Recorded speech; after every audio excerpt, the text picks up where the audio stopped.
Hello दोस्तों, कैसे हैं आप सब। आप सभी का हमारे YouTube channel secret of success पे स्वागत है। दोस्तों, आज इस वीडियो के माध्यम से मैं आपको बताऊंगा एग्जाम्स बेस्ड प्रिपरेशन स्ट्रेटेजी। ये एक वीडियो खास उन लोगों के लिए होने वाली है दोस्तों, जो लोग फर्स्ट अटैम्प्ट देंगे एग्ज़ाम्स, किसी भी एग्ज़ाम्स की तैयारी में लगे हैं, जो फ्रेश कैंडिडेट्स हैं उनके लिए, और जो 3-4 एग्ज़ाम्स दे चुके हैं लेकिन उनको सफलता हासिल नहीं हो रही है। उनकी क्या गलतियां हैं अपनी प्रिपरेशन के दौरान, क्या गलतियां वो कर रहे हैं, उन सभी के बारे में, जो भी उनकी फेलियर है, जो भी कमियां हैं, उन सभी के बारे में मैं आज इस वीडियो के माध्यम से बताने जा रहा हूं दोस्तों।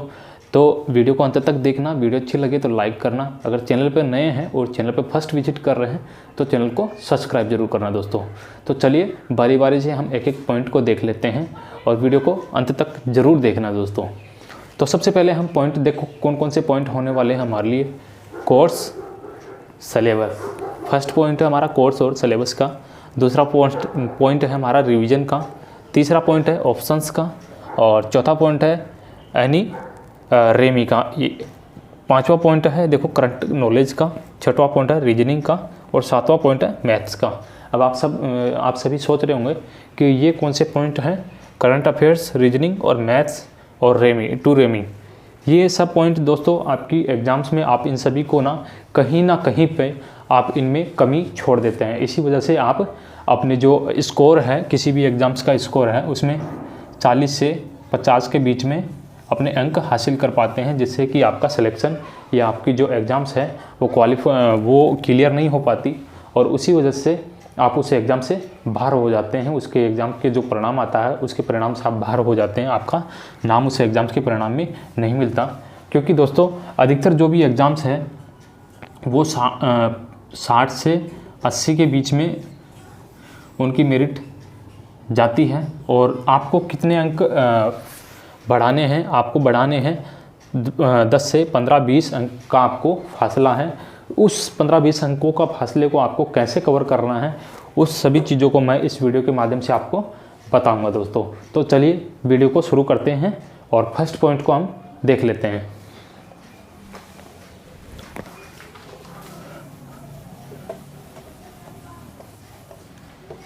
देखिए दोस्तों, हमारा फर्स्ट पॉइंट है कोर्स से संबंधित, कोर्स सिलेबस। देखो दोस्तों, कोर्स क्या होता है और सिलेबस क्या होता है। देखो दोस्तों, कोर्स हम उस चीज़ को कहते हैं कि जो सिलेबस है वो कितने दिन में, अगर आप कहीं भी इंस्टीट्यूट से अपनी स्टडी कर रहे हैं तो वहाँ पे कोर्स रखा जाता है, वो सिलेबस होता है। कोर्स और सिलेबस सिमिलर हैं, लेकिन कोर्स, जहाँ हम कोर्स की बात करते हैं वहाँ थोड़ा सा हम बैक चले जाते हैं, और सिलेबस की बात करते हैं तो सिलेबस थोड़ा सा ज़्यादा हो जाता है।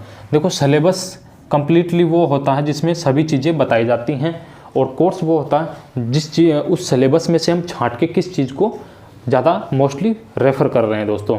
जैसे कि हमने जीके को ज़्यादा रेफ़र किया, करंट अफेयर्स को हमने छोड़ दिया, तो कोर्स हो गया जीके, और जो करंट अफेयर्स होगी वो उसका एक अलग से ऑप्शंस हो गया दोस्तों, जिसको हम अलग से पढ़ते हैं करंट अफेयर्स को, जो कोर्स में हमारे शामिल नहीं होता दोस्तों। सिलेबस में शामिल होता करंट अफेयर्स, लेकिन कोर्स में हमारे शामिल नहीं होता करंट अफेयर्स। अब बात करूँ दोस्तों, अगर 3 महीने का आपका कोर्स है किसी भी कोचिंग इंस्टीट्यूट में, अगर आपको जो कोर्स है, सिलेबस है, उसको 3 महीने में कराने की बात की जाती है, तो वही कोर्स अगर आपको 2 महीने में करा दिया जाए तो आपको ये निश्चित है कि वो कोर्स आपके बहुत फास्ट सामने से बहुत फास्ट टाइम में निकल गया, तो आप उस कोर्स को कवर नहीं कर पाएंगे। उसके लिए आपको क्या करना पड़ेगा, रिवीजन बार बार आपको उसको रिवीजन करना पड़ेगा। तो इससे अच्छा है कि आप उस सिलेबस को, जब भी आप किसी भी फॉर्म्स को अप्लाई करते हैं, जैसे कि कांस्टेबल जीडी के लिए या किसी भी एलडीसी क्लर्क के लिए आप किसी भी फॉर्म्स को अप्लाई करते हैं, उसके सिलेबस को एक बार नोटिफिकेशन में आप ज़रूर देख लें कि उसका सिलेबस क्या है, उसके सिलेबस में आपको मोस्टली क्या क्या चीज़ें आपको याद हैं, और क्या क्या चीज़ें आपको आती हैं, क्या चीज़ें आपको नहीं आती, और आपको किस चीज़ को उसमें से कवर करना है, किस चीज़ को आपको उसमें से ज़्यादा फोकस करना है। इस चीज़ को लेके आप अपने सिलेबस को एक बार उसके नोटिफिकेशन में जाके ज़रूर ध्यान से देख लें कि ऐसा तो नहीं है कि आप कल एलडीसी की तैयारी कर रहे हैं और आप जीडी की सिलेबस को पढ़ रहे हैं दोस्तों। ऐसा आप कभी मत करना, नहीं। इसी वजह से कई कैंडिडेट्स हैं जिनको 3-4 नंबर का डिफ़िकल्टी जो होता है, 3-4 नंबर पीछे मार्क्स आते हैं उनके, जैसे कि उनके 40 से 50 मार्क्स के बीच में रह जाना, यही एक उनका सबसे बड़ा कारण है। दूसरा मैं दोस्तों बात करूँ रिविजन्स की। देखो जो भी कोर्स या सिलेबस होगा कैंडिडेट्स का, उसको बार बार रिवीजन करना। बार बार रिवीजन करने का मतलब क्या है दोस्तों, एक बार आपने अगर कोर्स किसी भी इंस्टीट्यूट से पढ़ लिया तो वो कोर्स जल्दी समझ में आ जाता है, लेकिन उसको बार बार आप रिवीजन करेंगे। उसके आपको एक खास बात और है, आपको उसमें अपने नोट्स बनाने की ज़रूरत है। नोट्स कितने इफ़ेक्टिव हैं आपके, यह चीज़ काफ़ी इम्पोर्टेंट है कि आपके नोट्स कितने इफेक्टिव हैं। उस सिलेबस में से आपको छांट के आपने कितने अच्छे से नोट्स तैयार किए हैं। और उन नोट्स की सबसे पहले मैं बात करूँ सिलेबस, तो सिलेबस में देखो आपको एक बार सिलेबस हो गया आपका कोचिंग इंस्टीट्यूट में, उसके बाद आप 2 से 3 बार आप इसका रिवीजन कीजिए उस पूरे सिलेबस का। उसके बाद जो आप नोट्स बनाते हैं, जो भी आप नोट्स प्रिपेयर करते हैं दोस्तों, उन नोट्स का आप 3 से 4 बार उन नोट्स का भी आप रिवीजन कीजिए। आपका पूरे सिलेबस का रिवीजन हो जाएगा दोस्तों, कम से कम 6 से 7 बार रिवीजन हो जाएगा। और किसी भी एक एग्ज़ाम्स को अगर आप उसके सिलेबस को 6 से 7 बार उस एग्ज़ाम्स के सिलेबस को उसके बनाए गए नोट्स को 6 से 7 बार आप अगर उसकी रिविजन्स कर देते हैं तो आपको वो सिलेबस एकदम कंठस्थ याद हो जाता है दोस्तों। तो बात होगी रिविजन्स की कि आपको बार बार रिविजन्स करना है। कहीं जो लेसन्स होते हैं उनको आप लिख के याद करें।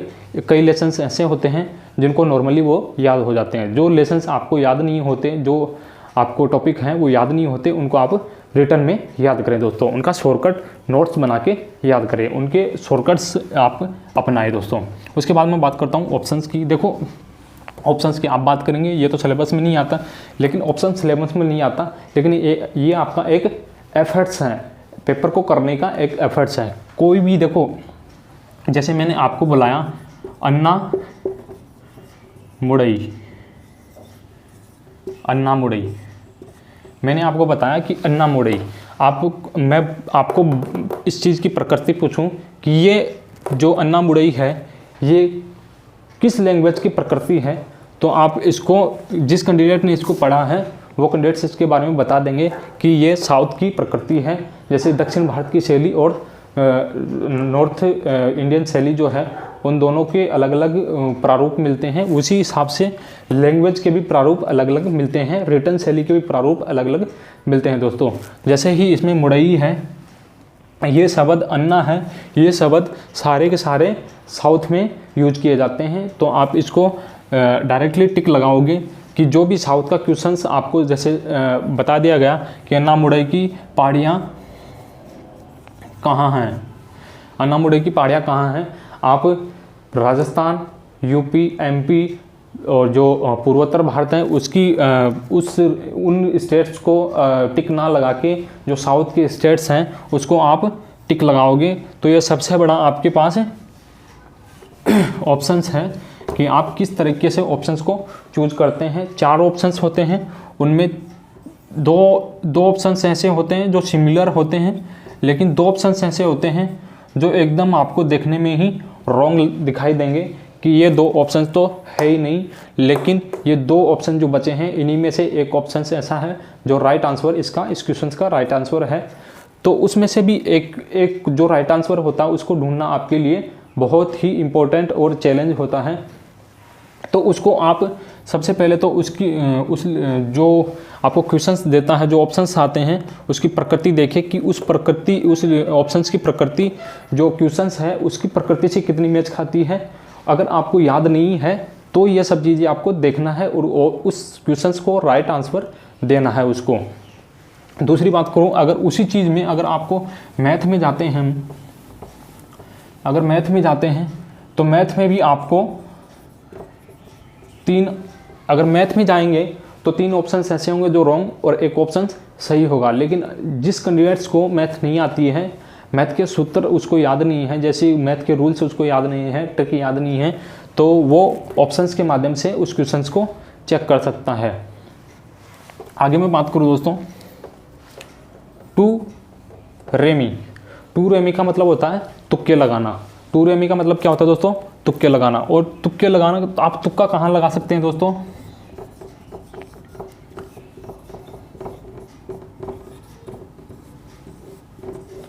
देखो दोस्तों, सब जो भी नए कैंडिडेट्स होते हैं एग्ज़ाम्स में, जो भी नए कैंडिडेट्स एग्ज़ाम देते हैं, वो सबसे ज़्यादा तुक्के लगाते हैं।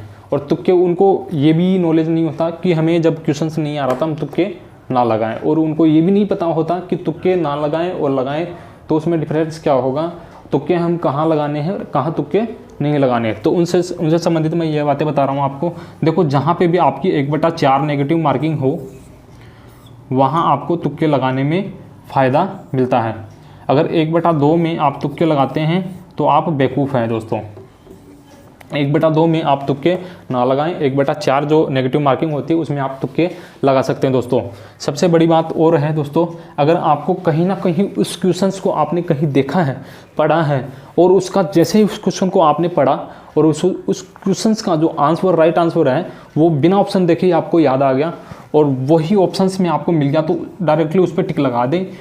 अदरवाइज़ ऑप्शंस को ना पढ़ें, क्योंकि अदर जो ऑप्शंस होंगे उनको पढ़ते ही आपका जो राइट आंसर दिमाग में चलता होगा, वो आंसर भी आपका गलत हो जाएगा और उस आंसर को, उस क्वेश्चंस के झमेलों में आप फंस के रह जाएंगे दोस्तों। इसलिए आपको तुक्का जितना जल्दी और जितना सटीक लगाना है, 1/4 नेगेटिव मार्किंग में आपको लगाना है दोस्तों, अन्यथा आपको तुक्का नहीं लगाना। ये तुक्का लगाने की दोस्तों आदत छोड़ दीजिए। आगे मैं बात करूँ दोस्तों करंट नॉलेज की। देखिए दोस्तों, करंट नॉलेज क्या होता है कि जो 6 महीने का, साल भर का, जो साल चलती रहती है, जैसे सपोज दैट कि 2024 की अभी ईयर्स चली है, तो इससे करंट अफेयर्स हम कहाँ तक मान सकेंगे दोस्तों? इससे पीछे का 6 माह का, यानी 2023 का 6 माह का, और इससे आने वाले अगले 3 महीने का, 3 से 6 माह का, ये 1 साल का टाइम पीरियड हो गया। इस 1 साल के टाइम पीरियड को आप करंट अफेयर्स मानेंगे। अगर सपोज दैट आप 24 के दिसंबर में हैं, तो 24 के दिसंबर में आप 2024 के जितने भी क्वेश्चंस बनेंगे करंट के, उन सभी को आपको पढ़ना है। ईयरली क्वेश्चंस आपको पढ़ना है। देखो, कभी भी जो बुक्स होती है करंट अफेयर्स की, वो 1 साल से बाहर की नहीं आती। एक बुक्स में कि पिछले साल की दे दिया, उससे पिछले साल की भी करंट अफेयर्स की एक बुक नहीं आती दोस्तों। मंथली बुक्स आती हैं, ईयरली बुक्स आती हैं, उससे ज़्यादा आपकी करंट अफेयर्स की बुक्स नहीं बनती दोस्तों। तो सबसे बड़ी बात है कि करंट अफेयर्स 1 साल से ज़्यादा नहीं बनता। अगर 1 साल से ज़्यादा बनता है तो क्वेश्चन की प्रकृति को आपको ध्यान में रखना है दोस्तों कि क्वेश्चन की प्रकृति क्या है। जैसे सपोज दैट अभी आपका यूपी पुलिस का पेपर लगा है, अगर उसमें जो भी करंट अफेयर्स, मान लो कि सपोज दैट उसने एसएससी ने पेपर लिया, और एसएससी ने जैसे पेपर लिया, उससे पहले भी एसएससी की कोई एग्ज़ाम्स हुई है, उससे पहले भी एसएससी की कोई एग्ज़ाम्स हुई है, उसमें एसएससी ने क्या करंट अफेयर्स दिया है, उस चीज़ को आपको ध्यान में रखना है कि जो भी एसएससी ने पिछले पेपर्स लिए हैं उनमें क्या क्या करंट अफेयर्स दिए हैं दोस्तों। जस्ट जो किसी भी प्रकार की कोई भी एसएससी ने एग्ज़ाम्स लिए है, जैसे सपोज दैट जीडी की एग्ज़ाम ली है, कलर की एग्ज़ाम ली है, किसी भी डिपार्टमेंट में एग्ज़ाम ली है, क्योंकि एसएससी एग्जामिनर बोर्ड वही बोर्ड होता है जो बड़ी और छोटी सारी एग्ज़ाम्स करवाता है दोस्तों।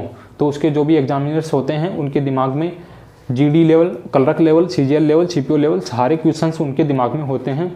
वो डालते हैं क्वेश्चंस को प्रकृति के हिसाब से और उसकी पोस्ट के हिसाब से, लेकिन उनके दिमाग का जो चल रहा होता है कि संगीत में कितने क्वेश्चन डालने हैं, कौन से टॉपिक में कितने कितने क्वेश्चन डालने हैं, वो चीज़ें वो उसी टाइमली डालते हैं। तो इसलिए पिछले जो पेपर्स एसएससी के या किसी भी बोर्ड के लगे होते हैं उनको आप ज़रूर ध्यान में रखें कि उनमें करंट कितने आए हैं और करंट कितने महीने पहले का आया है, कितने आगे का आया है, और क्या आ रहा क्या नहीं आ रहा। ये सब चीज़ें आपको करंट से मिलेंगी दोस्तों। उसके बाद में बात करूँ रीजनिंग की। देखो, रीजनिंग को भी आपको ऑप्शन से चुनना है। रीजनिंग को आपको ऑप्शंस देखने हैं। रीजनिंग में आपको सबसे ज़्यादा चीज़ें क्या ध्यान में देनी है, देखो दोस्तों, आपको वर्ग, जितने भी वर्ग हैं, 2 का वर्ग, 3 का वर्ग, ये वर्ग देखने हैं, घन देखने हैं। उसके बाद आपको जो 1, 2 इनके नंबरिंग सिस्टम देखने हैं आपको। और उसके बाद दोस्तों आपको कुछ ट्रिक्स हैं, वो ट्रिक्स भी देखनी है दोस्तों। कुछ ट्रिक्स हैं वो ट्रिक्स भी देखनी है। इन तीन चार चीज़ों पे आपको, ये 3-4 चीज़ें ऐसी हैं जिनसे आपकी रीजनिंग 75% क्लियर हो जाती है दोस्तों। तो वर्ग आपको याद होने चाहिए, कम से कम 30 तक वर्ग आपको याद होने चाहिए, 30 तक भी नहीं तो कम से कम 20 या 25 तक वर्ग आपको याद होने चाहिए। घन आपको 15 तक आराम से याद होने चाहिए। 15 तक अगर आपके घन याद हैं तो बहुत अच्छी बात है। ट्रिक्स हैं, ट्रिक्स रीजनिंग की कुछ ऐसे टॉपिक हैं, उनकी ट्रिक्स आपको कंटेस्टली रट लेनी है कि उनकी ट्रिक्स क्या क्या, उनके जो क्वेश्चंस आएंगे उनमें क्या क्या ट्रिक आप अपना सकते हैं और क्या नहीं अपना सकते। ऐसी सरली ट्रिक, ऐसी ईजी ट्रिक्स आपको ढूंढनी है और उनको उस ट्रिक के माध्यम से आप जैसे ही क्वेश्चंस आता है उस ट्रिक के माध्यम से, उन ऑप्शंस के माध्यम से आप तुरंत चूज करके अपना राइट आंसर दे सकते हैं दोस्तों। उसके बाद मैं बात करूँ मैथ्स की। देखो मैथ का सबसे अच्छा उदाहरण है उसको सॉल्व करने का, सबसे अच्छा उदाहरण मैथ का यही है। बहुत से कैंडिडेट्स हैं जो कहते हैं कि हमको मैथ आती ही नहीं है, 0 लेवल की हमारी मैथ है। तो उनके लिए मैं बताऊं कि वो ऑप्शंस को चुने। वो अगर ऑप्शंस को चुनेगा ए बी सी और डी, 4 ऑप्शंस हैं, चारों ऑप्शंस में वो अगर ऑप्शंस को चुनेगा तो ऑप्शंस में बी और सी को सबसे पहले चुने। और अगर ऑप्शन से अपने क्वेश्चंस को राइट आंसर देता है तो सबसे अच्छा उदाहरण होगा उसके लिए कि उसका मैथ का क्वेश्चन राइट जाएगा। क्यों? क्योंकि दोस्तों ऑप्शंस में एक ऑप्शंस उसके लिए ऐसा है, सपोज दैट मान लिया कि कोई भी सिंपल इंटरेस्ट का क्वेश्चन आ गया, उसमें बताया गया कि 4% की दर से 2 साल में मिश्र दिन इतना हुआ तो उसका मूलधन क्या होगा। तो उस दिशा में आप मूलधन, इसमें से 4 ऑप्शंस में से एक मूलधन उठाएंगे। सभी को पता होता है कि मूलधन गुणा समय गुणा दर बटा 100। तो ये नॉर्मल सा जो रूल्स है इसका, ये सभी को याद होता है, लेकिन उलझ के रह जाते हैं कि मूलधन पूछ लिया हमें, मूलधन तो हमें मिला ही नहीं ऑप्शंस में। तो उससे आप देख सकते हैं इनमें से एक मूलधन उठा के आप ट्रिक अपना सकते हैं कि उसका मिश्रधन या ब्याज कितना निकल के आया और कौन सा इसमें राइट आंसर होगा। तो दोस्तों ये सबसे अच्छे उदाहरण है। इन सभी टॉपिक्स को अगर आप क्लियर करते हैं, कोर्स सिलेबस को आप अच्छे से ध्यान में रखते हैं कि हमारे कोर्स से बाहर तो नहीं पढ़ रहे हैं, कोर्स के अंदर ही हैं या नहीं हैं, रिविजन्स कर रहे हैं नहीं कर रहे, ऑप्शंस को चूज कर रहे हैं नहीं कर रहे हैं, तुक्के सही लगा रहे हैं नहीं लगा रहे हैं। अगर आपके तुक्के मान लो कि 10 क्वेश्चन पे तुक्के लगाए, 10 क्वेश्चन पे आपको पता चल गया 5 पे गलत चले गए, मेरे 5 पे गलत चले गए, 5 पे सही गए, 1/4 है तो आप ठीक है, अगर 1/4 नहीं है तो आप माइनस में चले गए, सीधी सी बात है। करंट एक जो करंट नॉलेज होती है उसको 1 साल की करंट नॉलेज को कहते हैं कि करंट्स है वो, अगर 1 साल से बाहर जा रही है तो ओल्ड करंट है। ओल्ड करंट को आप कैसे याद करेंगे? क्यों टाइमली उसको पढ़ते रहिएगा दोस्तों। पीछे आप उसको टाइमली दिया है तो आपके वो याद रहेगी, अन्यथा याद नहीं रहेगी। उससे अच्छा है कि आप सिलेबस की जो जीके हैं उसको याद कीजिए, उसके मेन टॉपिक्स को याद कीजिए। आगे बात करूँ रीजनिंग की। रीजनिंग के मैंने बताया कि वर्ग याद कर लीजिए, घन याद कर लीजिए और नंबर सिस्टम याद कर लीजिए आप। उसके बाद दोस्तों कुछ ट्रिक्स हैं, उन ट्रिकों को आप याद कर लीजिए। जो टॉपिक्स आपको ज़्यादा कठिन लगते हैं उन टॉपिक्स को आप छोड़ दीजिए, कोई बात नहीं है, लेकिन जो सरल टॉपिक्स हैं आपको याद हो सकते हैं उन टॉपिक्स को आप बार बार निकाल के अपने दिमाग में बिठा लीजिए। मैथ है, मैथ के भी यही रूल्स हैं कि मैथ में आपको क्या देखना है, उनके ऑप्शंस को ज़्यादा चूज करना है दोस्तों, ऑप्शंस को ज़्यादा चूज करना है आपको। और आपको कटिंग अच्छे से आनी चाहिए दोस्तों। कटिंग का मतलब हो गया दोस्तों आपको डिवाइडेशन और जो भी बटा में भिन्न में जितने भी कटिंग होते हैं आप वो से ऊपर डिवाइड मल्टीप्लाई जितने भी कटिंग्स होती हैं उन सबको आप अच्छे से काटना आना चाहिए दोस्तों। ये सब चीज़ें आपको एग्ज़ाम्स की 40 से 50 के स्कोर को आपको 60 से 80 तक इम्प्रूव करने में काफ़ी हेल्प करते हैं दोस्तों। अगर आपका 60 से 80 के बीच में आपके नंबर्स बनते हैं तो आपकी एग्ज़ाम्स क्लियर भी होगी और आपका मेरिट में भी नाम आएगा दोस्तों। इन्फॉर्मेशन कैसी लगी, अच्छी लगी तो वीडियो को लाइक करना और दोस्तों में शेयर करना दोस्तों। चैनल पे नए हैं तो चैनल को सब्सक्राइब करना दोस्तों। थैंक यू, जय हिंद दोस्तों।